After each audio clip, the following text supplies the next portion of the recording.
Olá, bem-vindo, bem-vinda, bem-vinde. Eu sou o Vitor Taveira. Essa é a entrevista do século, mais uma edição aqui direto do estúdio 42B. Lembrando que você pode assistir essa entrevista e outras no canal do Século Diário no YouTube, também nas plataformas de áudio, se você preferir ouvir podcast, Google Podcast, Spotify. Só procurar, seguir lá, né? Ativar o sininho no YouTube e acompanhar a nossa programação, que vai daqui para frente só crescendo. Hoje o tema é política, especificamente o município de Vitória. Estamos aqui com dois convidados, né, muito especiais, que são os novos vereadores, né, que assumiram agora no dia 1º de fevereiro. Estamos falando do Vinícius Simões, que é do Cidadania, ele já foi vereador por 2 mandatos, foi presidente da Câmara, inclusive, né, e André Moreira, do PSOL, que é advogado, defensor de direitos humanos. Então, bem-vindos, acho que nossos ouvintes já conhecem, né? Nossos leitores, a maioria já conhece, talvez alguns não. Vou só lembrar que o Vinícius entra no lugar do Deninho, né? Que foi eleito pelo Cidadania, mas foi para o União Brasil. E o André Moreira no lugar da Camila Valadão, do PSOL. Os dois foram eleitos deputados estaduais, né? Então, abriram aí essas vagas para os próximos 2 anos. E também tivemos recentemente mais 2 novos deputados nos últimos meses, né? Que foi Leonardo Monjardim do PL. Vereadores. 2 vereadores, desculpa. O Monjardim entra no lugar do Gilvan da Federal, que assumiria o cargo já de deputado federal, mas foi cassado antes disso por infidelidade partidária. E tem também Chico Rosquen, do Podemos, que assume o lugar do Armandinho Fontoura, que está em cárcere, né? Está preso por, né, apoiar os atos antidemocráticos. Vamos discutir um pouco também essa situação dele mais para frente. Mas, primeiramente, agradecer a presença de vocês e queria que vocês se apresentassem aí brevemente, né? Para quem também não conhece ou conhece pouco, saber da trajetória de vocês até aqui. Começar. Quem quer começar? Vai, Vinícius. Bom, primeiro eu quero agradecer a você, Vitor, ao Século Diário, né, por essa oportunidade. O Século é um equipamento, uma ferramenta de comunicação muito importante para a cidade de Vitória, para o Espírito Santo. Então é um meio que traz a notícia de verdade. Então quero parabenizar aí o Século. Obrigado. Pela trajetória que vocês já... Mais de 20 anos. Aí, né? O Século já tem o seu formato, o Século jeito. Já tem 20 anos. Exato. Vai chegar em um século. Então, vamos ver. Parabéns ao Século. E quero cumprimentar meu colega André Moreira, vereador de Vitória. Parabenizar o André também pela sua chegada na Câmara. Não tenho dúvidas que Vitória, sem dúvidas, ganha com a sua chegada. Obrigado. O Estado ganha também com a ida da Camila. Então, assim, parabenizar a Camila, parabenizar ao vereador também. Brevemente, meu nome é Vinícius José Simões. José Simões é o nome do meu pai, que era farmacêutico, que já se foi. Sou nascido em Vila Verde, no interior de Pancas. Minha família veio para Vitória. Sou o 6º filho. Fiz o curso de História na Universidade Federal do Espírito Santo. Ali que eu comecei a ver o que é um pouco de política, os movimentos sociais, né, o movimento estudantil. E dali eu fui criando alguns movimentos, né, fui me envolvendo um pouco com a política, conheci algumas figuras nesse meio, como o Luciano Rezende, o Gandini, que eram do PPS, e eles me convidaram para fazer parte da Cidadania. Naquela época eu tinha um projeto, André, porque quando eu comecei a dar aula, eu percebi que a educação era muito seletiva, né? Sim. Poucas pessoas realmente tinham educação de qualidade. Tinha bem rápido, Vitor, tinha uma propaganda que dava no Globo Esporte, não sei se vocês lembram dessa propaganda, que dizia o seguinte: das 80 vagas de medicina da UFES, 30 são do Darwin. Aí em seguida, das 80 vagas de medicina da UFES, 30 ou 40 são do Nacional. Bom, 30 mais 40, 70. Sobraram 10. Uai. E aí isso me incomodava muito, e eu comecei a fazer uns aulões de voluntários, antes do púlpit ainda e tal, onde eu juntava as pessoas das escolas públicas E eu pegava aqueles professores da rede privada, né? E levavam para eles darem aulas de maneira voluntária para esses alunos, ajudando a prepará-los para o vestibular, né? É só pro vestibular. E não isso, tinha cotas naquela época, nada dessas políticas. E esse movimento chamou a atenção um pouco do mercado político, assim. E as pessoas... O Gandini foi lá me procurar, o Luciano... E eu conheci o Antônio Granja, não sei se você lembra dele. Lembro. O Antônio Granja, que foi um dos caras que está no Granja? O Granja. Sim. Ele foi do PCB. Então. PCB. E ele falou, você tem que vir para o meu partido, numa dessas aulas. Eu fui lá e fui candidato a vereador em 2008, tive 876 votos, não ganhei. Depois me envolvi criamos uma associação de moradores aqui em Amacentro, conquistamos a Feira do Centro. Em seguida, fui candidato em 2012, aí eu fui eleito com 2.676 votos. Aí depois virei presidente da Câmara, aí depois fui reeleito com 4.400 votos. E agora, em 2020, né, embora tenha sido o 7º mais votado, eu não consegui entrar por conta de legenda. Então, assim, uma breve história. Muito bom. E você, André, que você conta aí? Bem, eu sou nascido aqui na Vila Rubim, na Santa Casa de Misericórdia, né? Primeiro, né, um abraço em todo mundo, em quem está nos assistindo aí, no Vitor que nos convida, né, um abraço no Vinícius que acho que a gente está começando a ter uma sintonia boa ali na Câmara, mas vamos falar depois disso um pouco. Quando a gente falou do século aqui, eu queria lembrar de uma coisa, esse século de 20 anos, e eu acompanho o século, eu acho que sou uma das pessoas que tem dialogado com o século nesse tempo, desde o tempo de Rogério, a quem eu quero fazer, né? Rogério Medeiros, grande jornalista, presidente do Sindicato dos Jornalistas. Não lembro se chegou a ser presidente da FENAGE, da Federação Nacional, ou pelo menos já teve lá. Mas ele foi secretário. Importante, né? Que foi vice e prefeito de Vitória, né? Assumiu já a prefeitura de Vitória, uma figura importantíssima, a quem eu posso dizer que me ajudou na finalização da minha formação, porque você tem uma formação na universidade.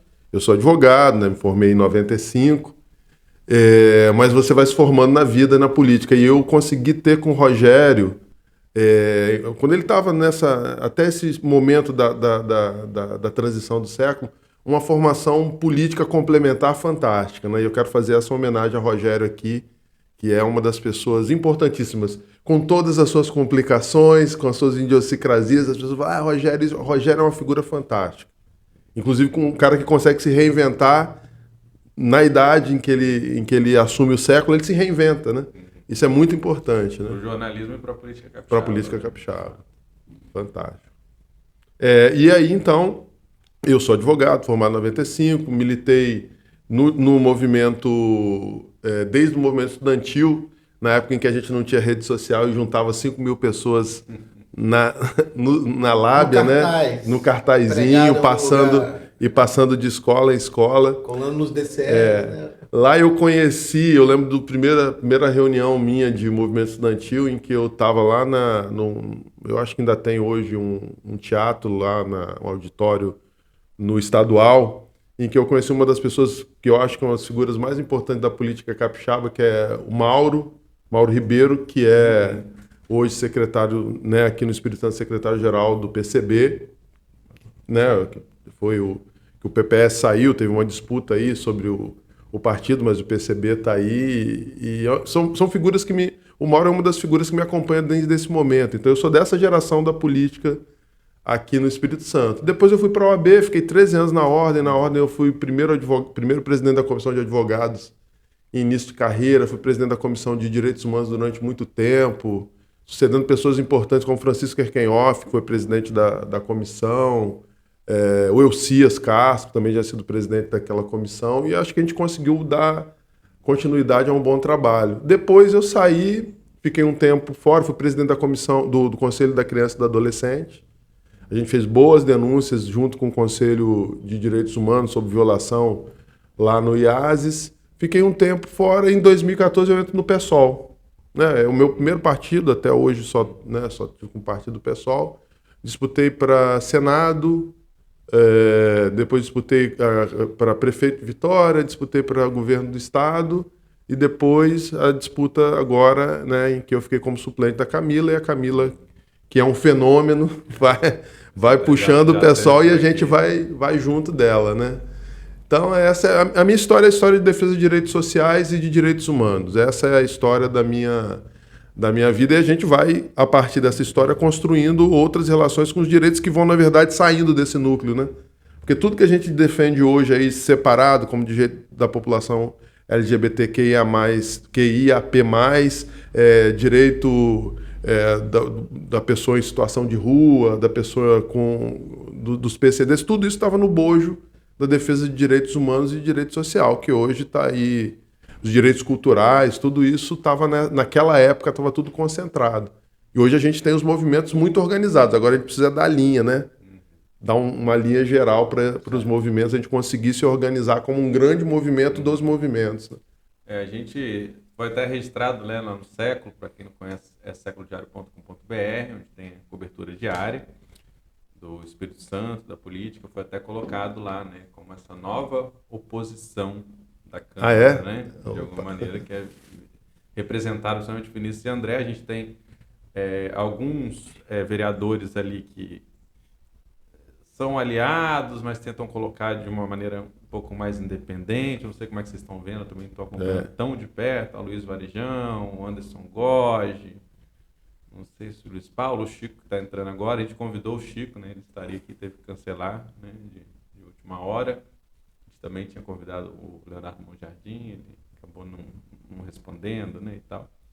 Mas assim, como é que vocês se definem como vereadores de oposição hoje? Por quê? E como é que vocês estão vendo essa conjuntura atual, né? Onde o prefeito tem ampla maioria, sim, né?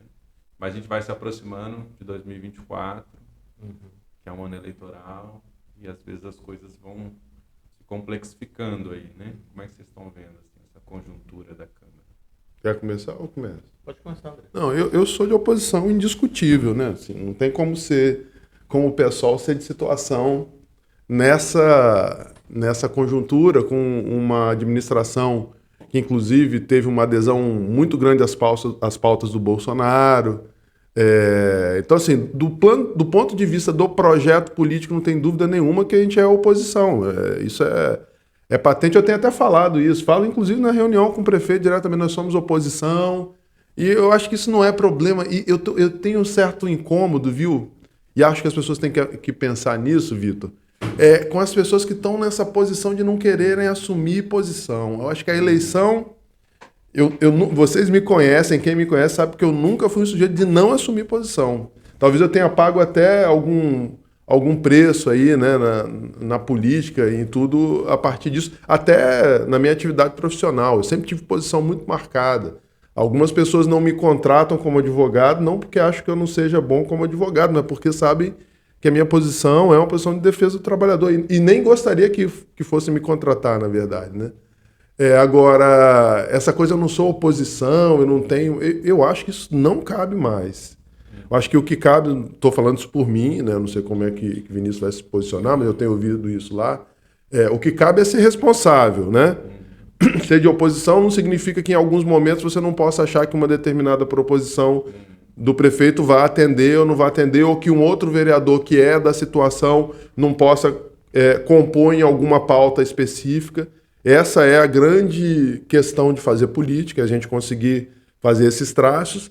Eu me defino como oposição. E não podia deixar de ser, até porque o mandato da Camila era um mandato de oposição, não tinha dúvida disso, né?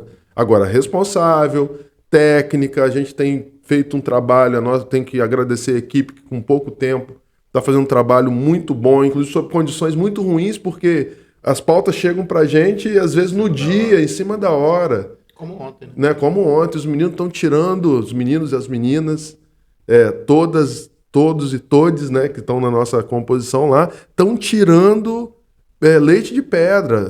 São muito bons, entendeu? Né? A gente está com uma equipe nova, que está se conhecendo, mas que já tem uma boa pegada. Porque assim, em relação, por exemplo, ao cidadania, né, foi eleito com 3 vereadores, né? Uma chapa super forte, né? Tanto que o Vinícius falou que foi o 7º a votado, não entrou. Que era um grupo que estava ligado ao Luciano Rezende, digamos, como ex-prefeito, né? Sim. E Deninho sai do partido, de imediato ele adere, os 3 na verdade aderem ao Pasolini, né? Embora viessem de um projeto que foi derrotado na eleição, que é representado pelo Gandini, que não passou para o segundo turno uma diferença mínima em relação ao Coser, né? Mas os 3 logo passam, o Deninho sai do partido, para a União Brasil, acho que por um cálculo eleitoral, né? Financeiro, de viabilidade para deputado estadual. O José Manuel está sem partido ainda, o Maurício Leite permanece, mas também é um aliado do Pasolini, né? Não sei como é que você vê isso, né? E o Vinícius já se coloca de uma forma mais crítica, então eu queria saber também como é que você, né, vê essa conjuntura, né? Porque é até uma contradição, né? Qual que é a posição do partido em relação à gestão? E a sua também. Sim. Vitor, assim que a nova gestão se iniciou, com a eleição do prefeito, eu comecei a observar a gestão do atual prefeito. E esse começo de gestão realmente é um começo onde o prefeito precisa ter tempo de poder se organizar, de poder organizar sua equipe. E nos primeiros 6 meses, que foram meses de observação do governo Pasolini, a partir desse momento, eu nem era vereador mais, eu fui percebendo dia após dia que o prefeito Pasolini, o prefeito Pasolini, ele não tem vocação para ser prefeito. Por quê? É bem clara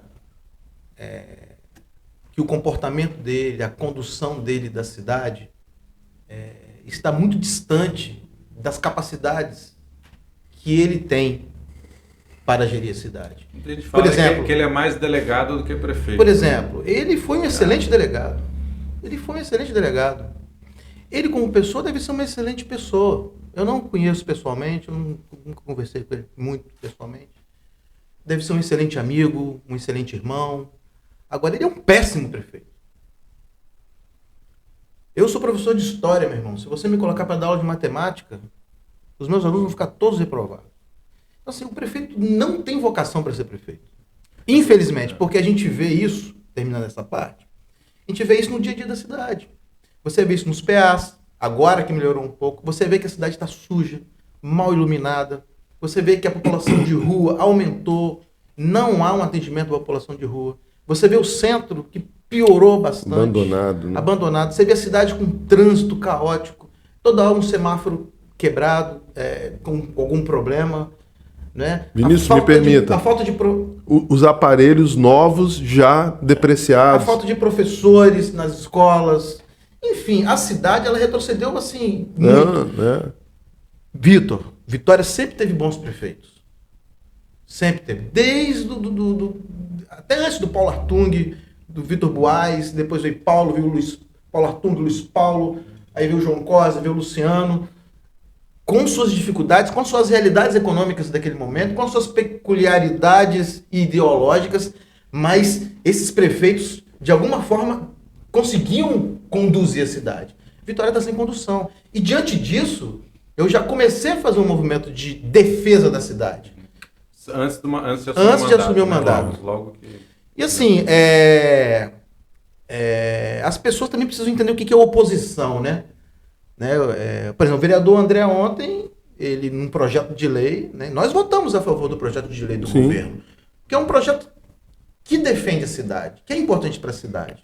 O nosso mandato, para terminar aqui, essa parte, vai ser um mandato independente, livre, em defesa das pessoas da cidade. Mas com responsabilidade. E o que o Vinícius estava falando ontem, ele começou a falar, tinha um projeto de lei que tinha um problema de informação.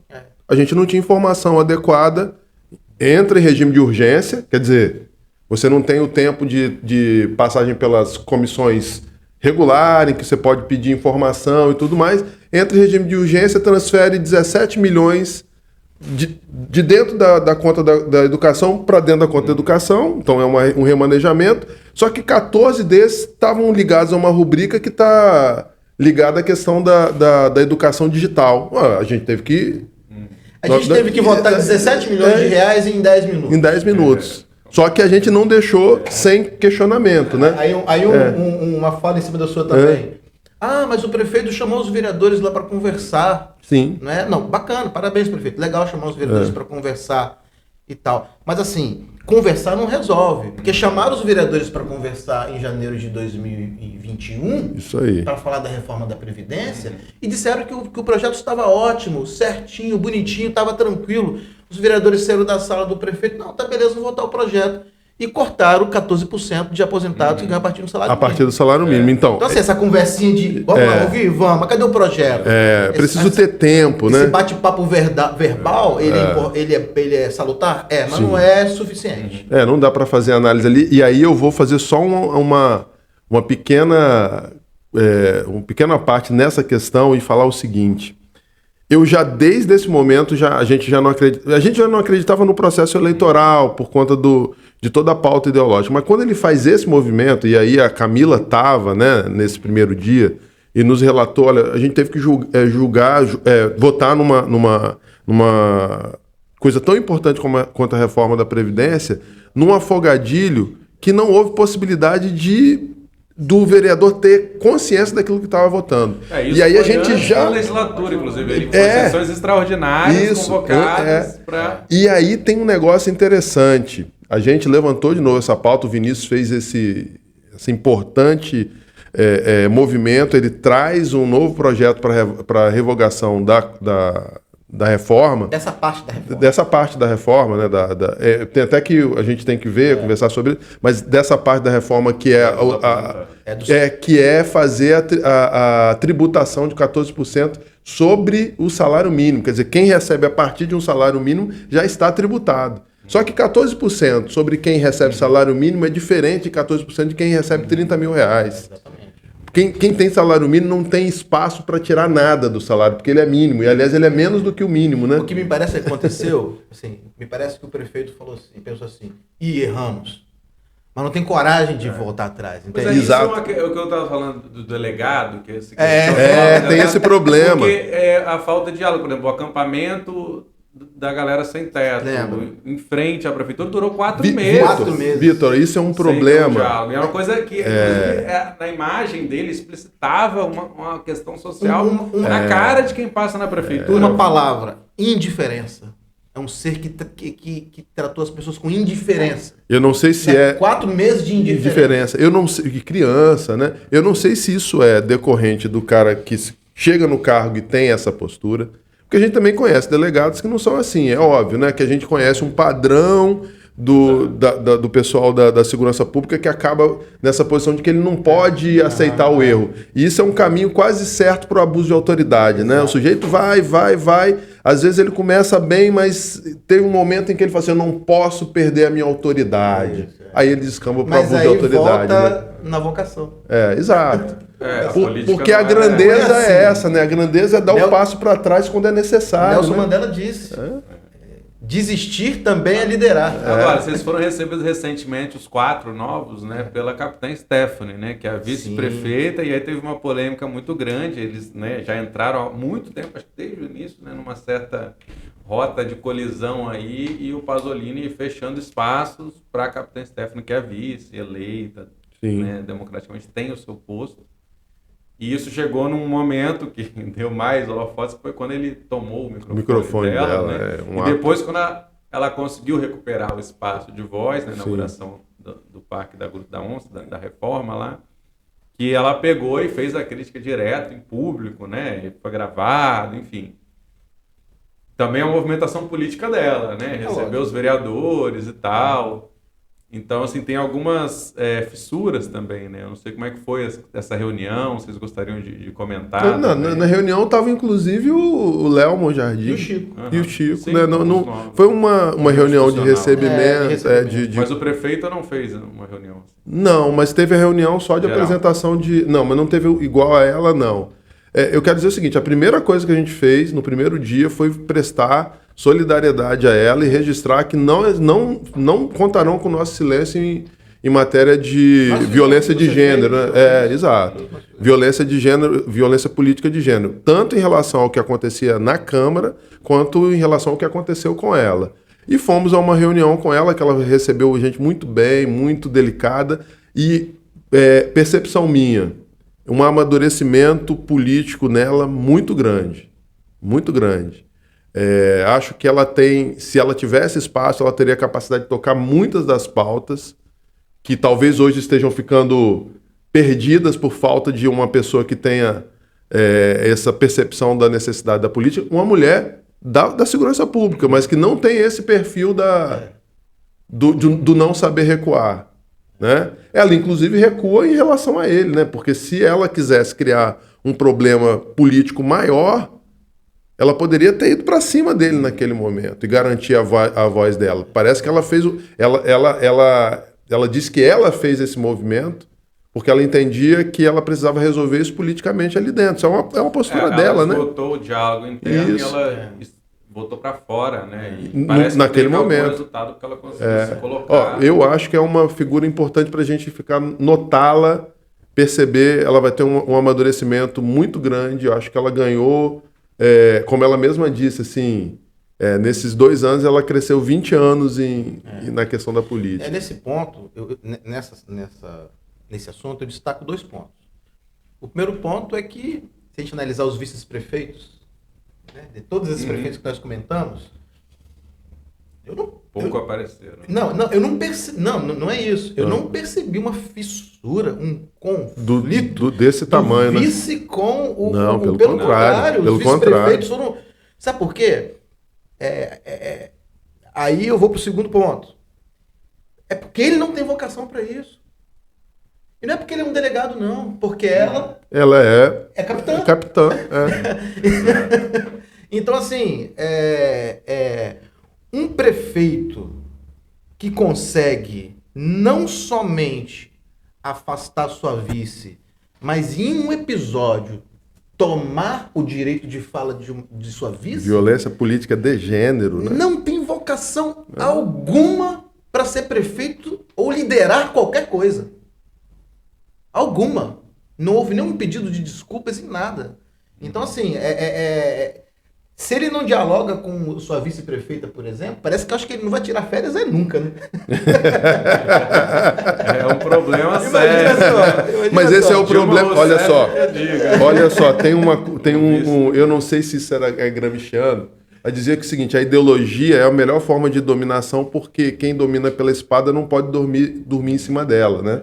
A ideia é essa, ele está numa posição que ele se coloca de desconfiança total de tudo, então ele não pode parar. E isso só aumenta a paranoia do sujeito, né? Porque ele vai ficando cada vez mais duro, porque ele não pode acreditar em ninguém, não tem abertura de... Isso já reduz a pouca capacidade que ele tem de gerir Exato. E de dialogar, porque precisa dialogar. A cidade é grande, complexa, pequena num tamanho, mas de certa forma tem uma estrutura muito complexa que precisa ter diálogo. Se ele não confia em ninguém, como é que ele vai administrar, né? E fazer política, porque política tem confiança até em quem você desconfia. Você tem que, às vezes, fazer apostas, né? Às vezes você toma um traço... Exato. Pois é. Vocês comentaram aqui até nos bastidores a possibilidade de fazer ações conjuntas, né? Nessas fiscalizações e tal. Sim. Que eu acho que faz parte também talvez da construção de um bloco mesmo, né? De uma atuação... Quando o vereador individualmente atua, é uma coisa. Recentemente, em Linhares, a oposição, a maioria lá, a gente até acompanhou lá, a maioria dos deputados foram lá fazer fiscalização de obras que estão paradas, então o peso político que isso tem, né? E aí vocês têm a Carla Coser, né? Que era a Camila e a Carla, de oposição, mais firme, a Camila foi ser deputada, a Carla continua. Ela, a princípio, né, uma pessoa que está na oposição. Vocês veem outras possibilidades de atuação, não estou dizendo necessariamente de oposição, mas assim, de outros vereadores que possam topar algum tipo de enfrentamento, porque tem alguns que claramente não vão fazer enfrentamento, mas isso também depende das conjunturas. Eu acho que, na verdade, a nossa chegada, eu não acho que só a nossa chegada, na verdade, tem uma grande vantagem na chegada do Vinícius, porque, na verdade, eu substituo a Camila, que já fazia esse movimento. Mas quando o Vinícius chega Quando o outro lá é defenestrado, né? Tirado pela janela por infidelidade, né? E parece que infidelidade é pouca coisa, né? Pelo que a gente ouviu ontem lá. Falou, não, ele saiu por infidelidade. Olha, infidelidade é bom. Pelo amor de Deus, isso aqui é o fundamento da ética, é a fidelidade, né? Eles dizem Deus é fiel, então Deus é fiel, mas você é infiel na política. Bem, vamos lá. Mas essa saída, ela na verdade reconstrói a correlação de forças. E aí eu acho que a gente, nesse primeiro movimento, primeiro ciclo de movimento que a gente conseguiu fazer, pode permitir que algumas pessoas ganhem um pouco de independência. Isso já é um passo importante. E a gente tem que aprender a fazer os acordos dentro dos limites que os acordos podem ser feitos. Às vezes você não consegue fazer tudo com o cara, mas às vezes pode acontecer de você ter um acordo. Só vou dar um exemplo que eu achei interessante que eu quero citar aqui. Ontem eu fiz uma manifestação de apoio a um projeto de lei da prefeitura, que era a questão da transferência dos analistas de trânsito, mas contra a fundamentação do projeto de lei que vinha dando uma ideia de que guarda municipal é segurança pública, é polícia ostensiva. E teve uma discussão, um debate, e o Luiz Emanuel pediu a palavra. Quando eu pediu a palavra, eu falei, lá vem, né? Vai... Ele fez uma proposta fantástica. Ele falou: a Guarda Municipal tem função cuidar do patrimônio público, cuidar das florestas, cuidar dos parques. Pô, isso é a Constituição. Aí você pega assim, um cara que tem se posicionado, apesar do passado dele ter sido bem mais progressista, tem se posicionado numa posição mais de direita, reacionária, eles chamam de conservadora, mas aquilo não tem nada de conservador, porque conservador é conservar a Constituição, né? Mas aí ele me vem com uma dessa, que eu achei muito, e quero registrar isso, achei muito bom. Eu quero sentar com ele e falar: Luiz, vamos construir um projeto sobre a questão da guarda, que seja guarda democrática, para garantia de direitos e para garantia do que a gente chama de patrimônio público, patrimônio nacional, as florestas, os parques. Aí a guarda tem função, guarda não precisa ficar se aventurando em ação de polícia ostensiva, e inclusive se submetendo à possibilidade de tomar processo, porque a prefeitura não vai defendê-lo, processo porque está exercendo ilegalmente função que não é competência da guarda pela Constituição e já definida pelo STJ, inclusive. Eu acho, o plenário, Vitor, você acompanha muito bem, é um espaço de debate e convencimento, né?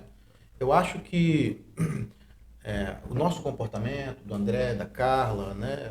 Eu acho que, né, nesse momento, o nosso comportamento, a nossa argumentação, né, as nossas atitudes, elas podem sim influenciar a decisão de mais alguns vereadores, né?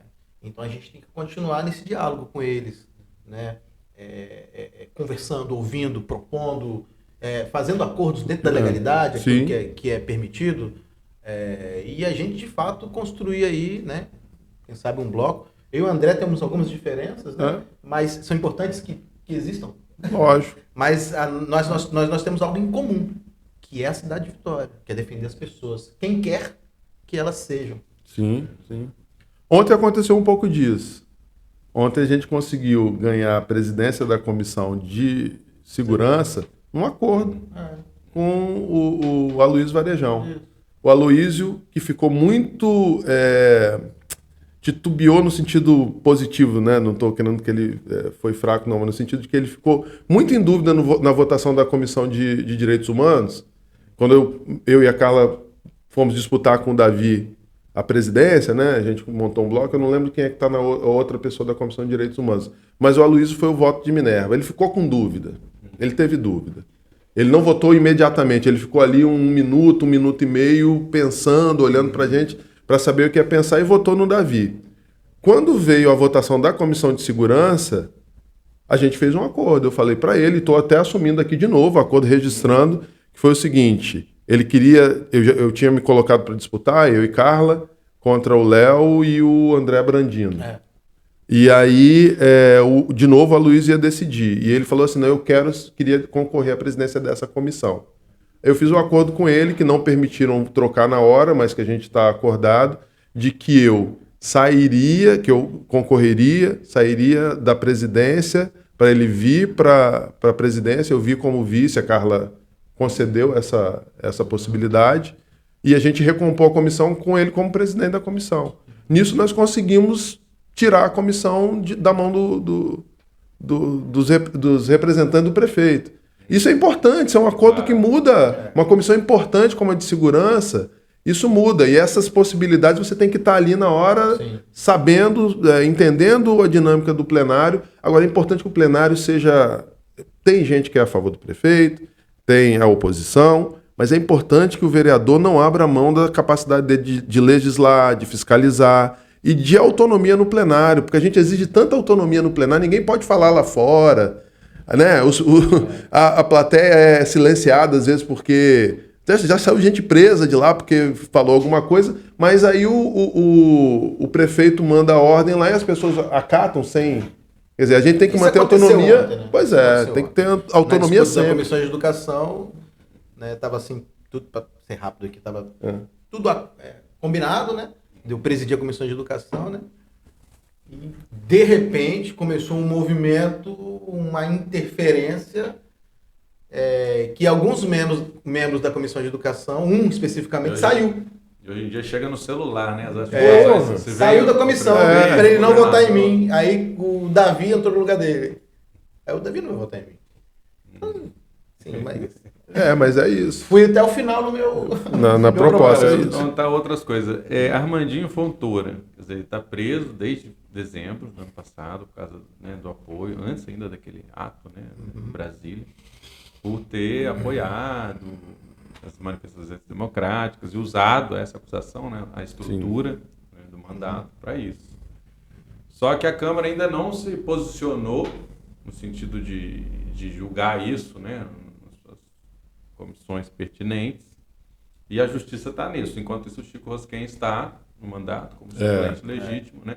Houve um momento em que o Armandinho ficou afastado, só que a equipe dele foi mantida lá, que ele tinha sido eleito, isso é importante, né? Para quem está agora, havia sido eleito antecipadamente presidente, era para estar na Câmara, né, na presidência, e foi impedido porque estava, né, em situação de cárcere. Como é que vocês têm visto? Isso tem sido comentado? Vocês que entraram agora? Vocês acham que a Câmara deve tomar... Começou a aparecer isso aí na pauta, né? Na pauta, não na pauta formal, oficial, mas na... Ontem eu estava ouvindo alguém dizer, e não gravei o dono da frase, mas a frase é muito boa, que diz o seguinte: o tempo ele é inimigo de tudo que é feito sem a participação dele. A antecipação da eleição do Armandinho, né, é ilegítima. Porque tirou de mim, do Vinícius, a possibilidade, por exemplo, de votar, de participar do processo. Eu não estou dizendo que ela é ilegal, estou dizendo que ela é ilegítima. Do ponto de vista político, ela não é proporcional às relações à correlação de força que estará no momento da... O meu que Eric Musso tentou fazer também, que são umas manobras que eles tentam usar o regimento, mas assim, que não... Altera o regimento, sentido, mas é uma disputa de poder. E engraçado que o presidente assume no mesmo momento que nós assumimos, e ele vai ser presidente da gente que não votou nele, né? Pois é. De votar nele, de escolher. Não quer dizer que seja ilegal, que não possa fazer do ponto de vista meramente formal, mas no plano da política não deveria ser assim. Quer dizer, aqueles que estarão lá, e eles sabiam que haveria uma modificação da correlação de forças por conta da eleição, né, da eleição geral, que aconteceu em 2022, eles queriam era considerar aquela relação de forças que estava lá atrás para frente. Isso nunca funciona. E nesse caso, funcionou menos ainda. A revanche do tempo veio a cavalo, né? Foi muito rápida. E assim, tá na pauta. Qual é a minha avaliação, Vinícius e Vitor? É que se o Armandinho comete algo, eu tô porque eu não conheço o processo e eu, como advogado, não vou fazer discurso só para a galera de que, né, se Armandinho cometeu o ato que justifica o afastamento dele da função de presidente, isso também implicará na perda do mandato. Na minha avaliação, não há como fazer diferente, porque ele não cometeu nenhum ato como presidente, porque não chegou a tomar posse.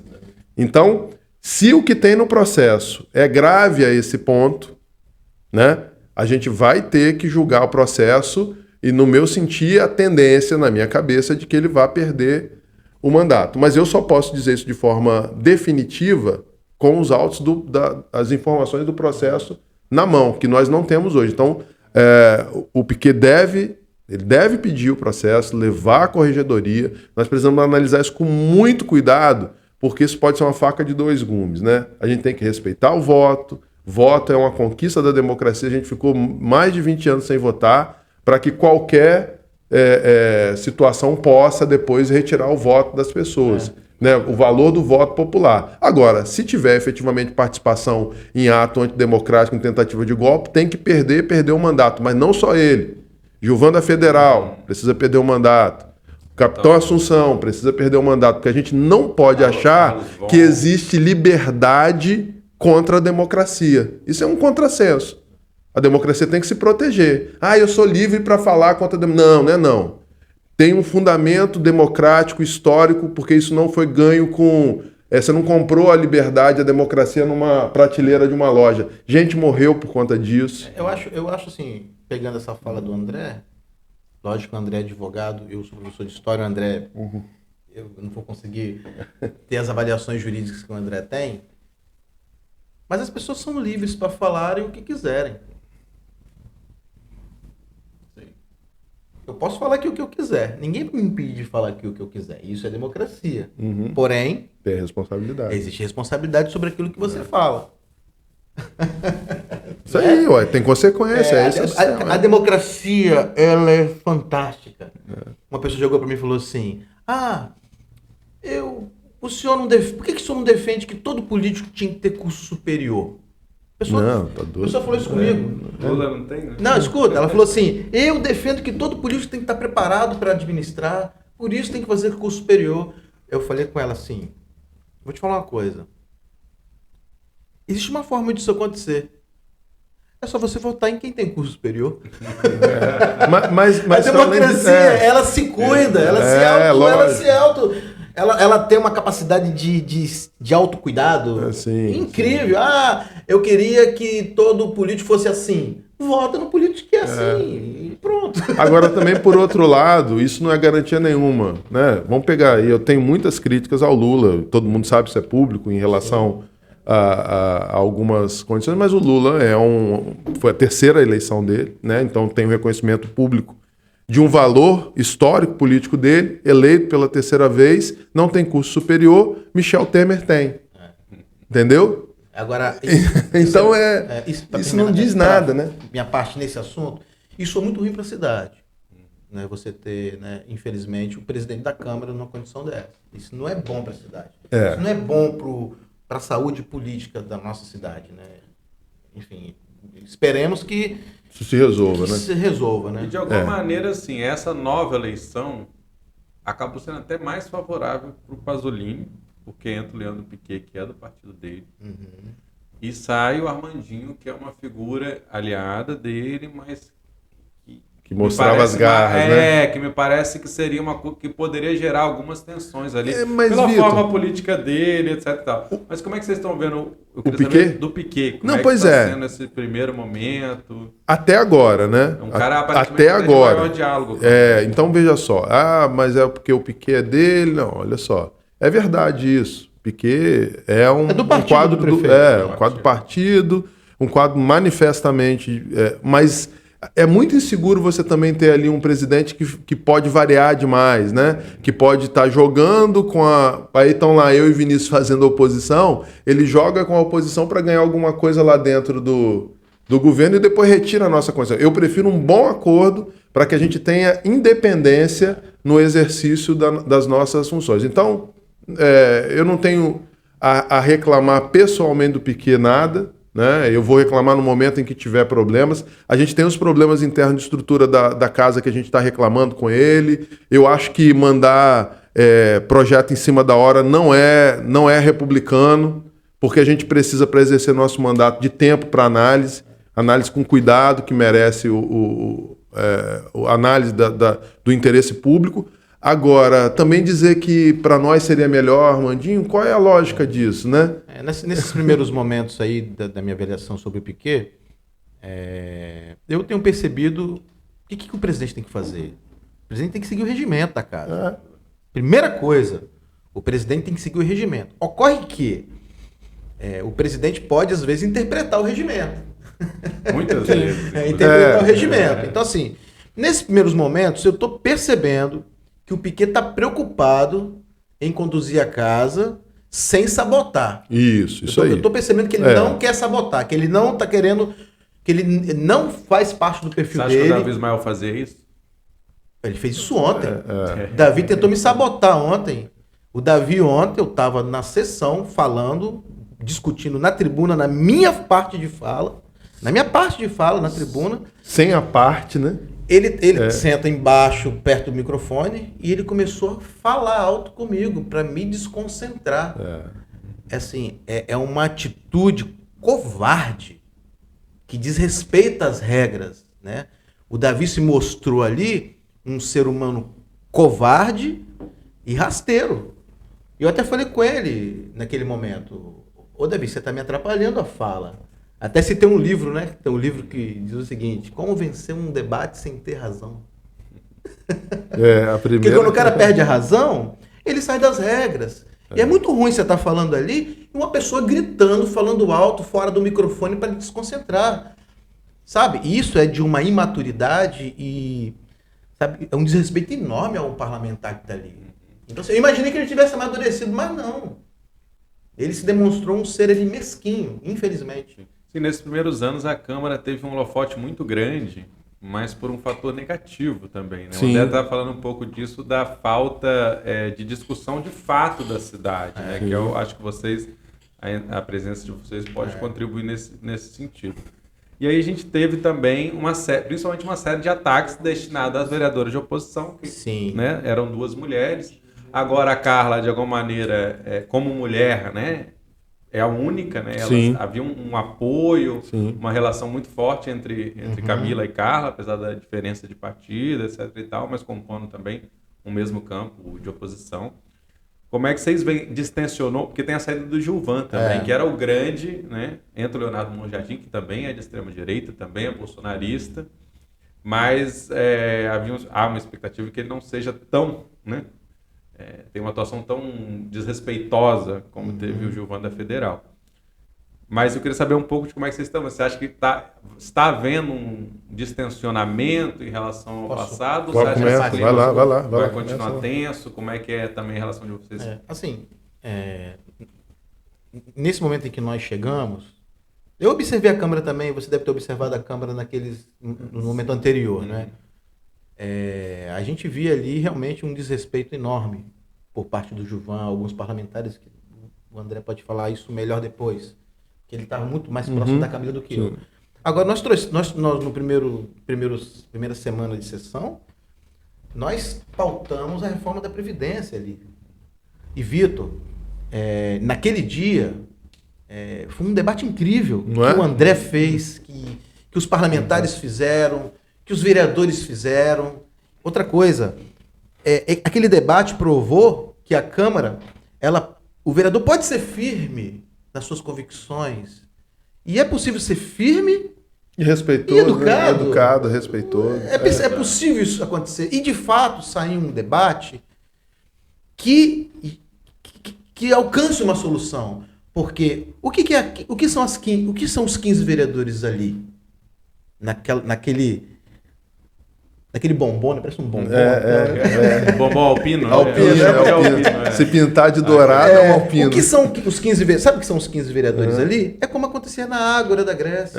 É o povo todo que se reunia para discutir. Mas nós estamos ali fazendo isso pelo povo. E nós precisamos fazer isso com firmeza, e é possível fazer com educação. Sim. Né? Então, assim, eu acho que esse debate qualificado, ele naturalmente vai, sabe, afastando o debate desqualificado, pessoal, sabe, o debate mesquinho. Pessoalizar o debate. Enfim, eu acho que a reforma da Previdência, voltar a discutir esse tema em defesa dos aposentados, que foram absurdamente injustiçados, né? Só a cidade de Vitória passou a taxar os aposentados abaixo do teto. A reforma nacional, ela trouxe essa exigência, não é isso? Que acabou no momento eleitoral não de se adequar, né? Aham. Mas essa questão dos aposentados... Mas ela tem específica daqui. Mas é tá? específica daqui, porque só a Vitória taxou quem ganha abaixo do piso. E fazendo só um pequeno registro, a gestão de cidadania, a proposta do Luciano lá atrás, não era assim. Taxava apenas acima do teto. do né? teto. Ela não foi aprovada pela Câmara porque nós estávamos em estado de calamidade naquela conta da época, Covid, por conta né? da Covid, e o regimento interno, a lei orgânica do município Diz que não pode. proíbe a própria mudança da lei orgânica nesses estados. É. Por isso que não foi possível votar. Então, assim, E essa reforma, ela tinha lei orgânica, uma lei complementar e uma lei... Luciano mandou a reforma. É. Os caras falaram assim, por que o Luciano não fez? Não, o Luciano mandou a reforma. É. A reforma está aí, vota aí, mas não podemos votar. E era uma reforma que taxava apenas quem ganhava a partir do teto. Acho que é importante. É um bom registro. E eu acho o seguinte, talvez, aqui você me fez essa pergunta, eu não tinha parado para pensar nisso, mas a ideia que me veio é a seguinte: o nosso maior esforço vai ser para manter a qualidade do debate. Porque haverá uma tentativa de transformar o debate para esse campo da ofensa, não ofensa a nós necessariamente, mas da ofensa às pessoas, né? Voltar de uma forma negativa ao debate da questão da identidade de gênero, né? da condição das pessoas LGBTQIAP+, da escola sem partido, que já está pautada aí. Esses temas que são os temas chamados de comportamento. Quer dizer, onde a gente, primeiro, a maior parte delas não tem nada a ver com a pauta da prefeitura, não tem nada a ver com o município, com as competências constitucionais do município. Algumas têm, que é onde o município deve proteger as pessoas de uma forma... Não é igual, mas considerando as desigualdades em que, né, a diversidade em que nós somos, o município deve adotar algumas práticas que sejam adequadas à preservação dessa... É até um pouco vergonhoso que o Gilvan tenha sido caçado por infidelidade partidária, né? Porque ele tinha muito motivo para cassação.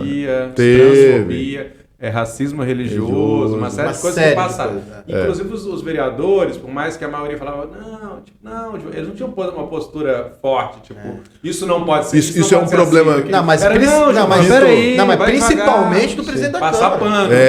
Principalmente do presidente da Câmara. Sim. Vitor, deixa eu falar uma coisa que isso é muito importante. As pessoas falam assim, o parlamentar ele tem imunidade para falar. Mentira, ele tem imunidade criminal e civil, que significa imunidade judiciária. O que a gente faz não pode ser julgado pelo Poder Judiciário. E nós estamos, assim, o que está acontecendo no Brasil, aqui estão esgarçando tanto isso que o Judiciário começou a julgar. Mas a imunidade significa que os órgãos de controle interno do Legislativo devem agir. Então tem uma lei de decoro, tem um código de ética que deve ser respeitado. Não é verdade que parlamentar tem direito de ofender sem nenhuma função ou com função de fazer chacota política pessoas que estão minorizadas politicamente. Isso não é verdade. Tem um código de ética para isso. Aí o sujeito é punido, Vinícius, porque não foi de gravata, mas ele pode xingar uma pessoa. Ou porque eu fui de boina. Porque foi de boina, porque agora parece que estão querendo tirar a boina. Mas que, sabe? Aí coisas muito pequenas ganham uma dimensão grande e coisas muito importantes e muito grandes são desrespeitadas. Agora, nós estamos aí, né, ainda como eu falei, 2023, na antessala aí 2024, é um ano que as coisas tendem a ser mais quentes, né? Então vai começar a se desenhar mais esse cenário. Eu queria falar com vocês, não só como vereadores, mas agora como também militantes partidários, né? Porque vocês atuam coletivamente, né, nos seus partidos, não são pessoas que estão ali como alguns que vão pulando de partido em partido, né? Como é que vocês veem o projeto político? A gente teve aqui a eleição com o Pasolini eleito, como eu falei, João Costa foi para o segundo turno, eram esses três projetos representados, né? O do Costa, que tinha sido prefeito anterior, o Luciano Rezende, que era o prefeito atual, e o Pasolini entrando um pouco por fora ali, né, como nesse impulso da extrema-direita, se elegendo, embora tentando se moderar, porque tinha um capitão Assunção mais radical, e aí fazendo algumas alianças ali com o Paulo Artung, enfim. Isso vai se redesenhar. Eu não sei se o Luciano Rezende não foi candidato agora nessa eleição. tem ele, tem o Gandini, né, que foi o candidato a deputado na última eleição, que é deputado estadual, o próprio Vinícius, o pessoal... Né, Camila, que teve a maior votação... Né, exato, no município de Vitória. Vai votar no município, sabe, capital político bom. João pode voltar, eu não sei se há a possibilidade de uma composição aí, se isso tem sido discutido, enfim. Como é que vocês vislumbram esse cenário a partir do partido de vocês para um próximo enfrentamento onde Pasolini certamente... Quer que eu comece ou você começa? Posso começar? Vai, começa. Vai lá. Eu acho que nós temos figuras importantes aí. O João, o Gandini, a Camila, enfim. Eu acho que é necessário que essas pessoas dialoguem entre elas, conversem entre elas. Porque qual o grande objetivo disso tudo? É as nossas escolas, as nossas unidades de saúde. O objetivo disso tudo é a vitória ser uma cidade livre.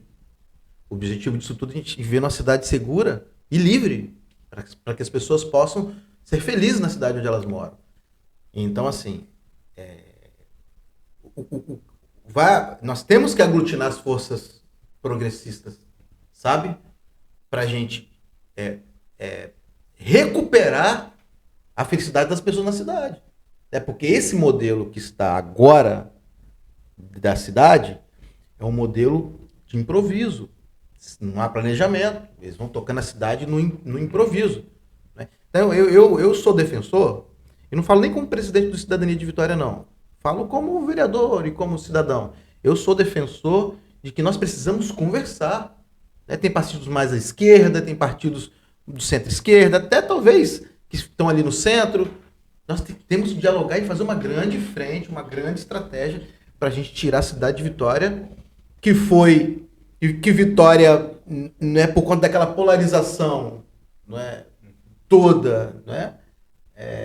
As pessoas viram num jovem branco, delegado, engasgou. Opa, engasgou. Acontece. Com uma fala promissora, né? É difícil Vitória dar presepada, né? É difícil, né? Vitória sempre elegeu bons políticos, bons prefeitos. Sim. Só que a conjuntura política ali era muito complexa, né? E eu apoiei o João no segundo turno. Por que eu apoiei o João? Porque eu tinha certeza que o João é um caminho melhor do que o que está aí. E muitas pessoas estão chegando e falando assim, poxa, cara, tinha razão, velho. Sim. Você tinha razão, né? Porque eu tinha que me posicionar naquele momento ali, na minha cidade. Se dividiu, na verdade. Se dividiu. Né? Alguns foram... Eu tive que me posicionar, porque o que estava em jogo era a minha cidade, cara. A cidade onde eu moro, onde minha filha mora, minha esposa, meus amigos moram. Então, sim, eu acho que o grupo que está na prefeitura hoje, eles devem lançar uma candidatura, obviamente, né? É natural que isso aconteça, mas eu acho que deve haver um diálogo. Às vezes é o João, às vezes é o Gandini, às vezes é a Camila. Pode ter alianças de primeiro e segundo turno. Segundo turno também, que acontecem, que pode acontecer. Assim, eu prezo por esse diálogo com o PSOL, com os partidos progressistas, e quem quiser conversar, entende? Eu não fecho porta, não acho que devemos fechar portas a ninguém. Quem tem o objetivo de conversar e quer melhorar a cidade de Vitória, eu acho que é importante esse diálogo. E para mim, fazendo uma adesão à fala do Vinícius, quero dizer o seguinte, nós já estamos trabalhando nisso e quase que sem muito alarde, no momento em que a gente começa a perceber e construir um campo. Nós estamos construindo um campo, quer dizer, existe um bloco de pessoas que não querem, pode alguns dizerem que não são de oposição ou não, mas que estão pensando a partir de um outro paradigma de cidade. Isso é indiscutível. Eu acho que a tendência é da gente sempre estar votando em conjunto, com votos médios, construídos. Quando não der, quando a coisa for muito divergente, a gente vai entender o voto do outro. Ontem, por exemplo, eu votei contra só para ter uma ideia, eu votei contra a urgência de um projeto, que era aquele projeto da transferência de verba, porque eu achava que aquilo não podia ser discutido nessa urgência, que é a urgência do mesmo dia. Mas o Vinícius entendeu, a Carla entendeu, quer dizer, é um voto que preservavam uma posição nossa, mas que também estava de acordo com, se a gente seguisse, a gente continuaria olhando o projeto com a mesma profundidade que a gente olhou. Então, veja só, eu acho que está se formando, isso não é a gente que quer, é o fato de que a própria política nos encaminha para esse momento. Agora, eu quero deixar isso muito claro, na minha avaliação, muito escuro, para dizer, né, para usar a nossa fala do movimento. Eu quero escurecer essa questão. Nós estamos ainda sob efeito de um golpe. Um golpe que não se realizou completamente, mas que está aí querendo se realizar. As pessoas ficam falando, não, teve uma tentativa de golpe no dia 8 de janeiro. Ele está em curso. A gente ainda não conseguiu vencê-lo. Um golpe, uma revolução não acontecem num ato, né, Vinícius? Né? Às vezes a gente cria aquela coisa, não, a Revolução Francesa aconteceu no dia tal, foi o dia da tomada da Bastilha. Aquilo é só um marco histórico para ensinar, para facilitar. É uma série de fatos históricos, né? Que só com a distância do tempo que a gente consegue entender a dinâmica. Nós estamos... O que o Marcos Duval, como um trapalhão, ontem eu vi, chamaram de locademia do golpe, né? Eu sempre lembro dele, na verdade, como aqueles... Isso é da nossa época, Ursuat, você lembra da Ursuat? A Ursuat era uma SWAT de ursos, eles tinham um caminhão de lixo, que era o caminhão... a Ursuat tem um caminhão, a SWAT geralmente tem um caminhão que eles saem, e no caso deles era um caminhão de lixo, e tinha um pequenininho assim. Não desse negócio não, não, André. Então você é mais novo. Ursuat, pega aí, a Ursuat.